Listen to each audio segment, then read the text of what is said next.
Ketua Umum Solidaritas Merah Putih, Sylvester Matutina, menilai tak ada bukti pelanggaran yang dilakukan Gibran Rakabuming Raka sehingga harus dicopot sebagai wakil presiden. Ia lantas menduga ada sejumlah pihak yang bermain di balik usulan pemakzulan Gibran. Ia menduga isu ini salah satunya sengaja dihembuskan oleh barisan sakit hati. Kelompok tersebut diduga orang-orang yang tak dapat jabatan atau yang dicopot jabatannya di era Jokowi maupun Prabowo. Selain itu, para koruptor, pengusaha hitam, dan politisi jahat yang terganggu urusannya juga diduga ikut terlibat. Tak hanya itu, ia juga menduga pendukung capres yang belum move on karena kalah pilpres juga berkemungkinan bermain. Termasuk para pengamat dan paranormal yang menakuti rakyat bahwa Indonesia akan krisis. Sehingga Gibran dimakzulkan dan Prabowo diisukan akan dikudeta oleh orang kurus.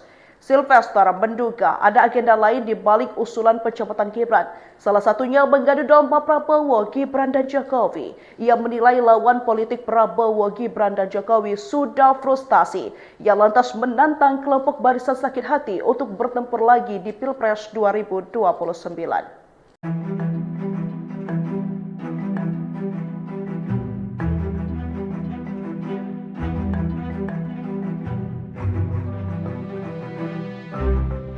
Ketua Umum Solidaritas Merah Putih, Sylvester Matutina, menyesalkan usulan pencopotan Gibran Rakabuming Raka sebagai wakil presiden oleh ratusan purnawirawan TNI. Menurutnya, 8 poin yang menjadi usulan pencopotan Gibran tak bermutu.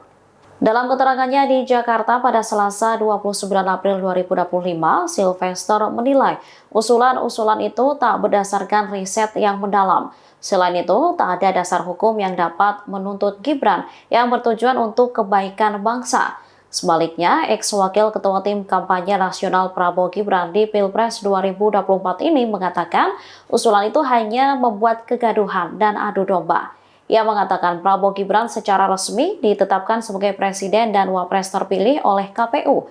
Setelah itu keduanya dilantik di gedung MPR DPR pada Minggu 20 Oktober 2025. Selama 6 bulan menjabat, Prabowo Gibran juga dinilai tak melanggar prosedur atau konstitusi.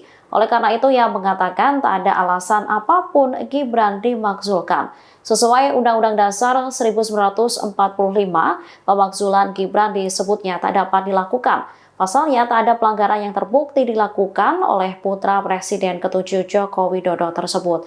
Ia lantas menilai wacana ini sengaja dihembuskan untuk mengadu domba Prabowo, Gibran, dan Jokowi.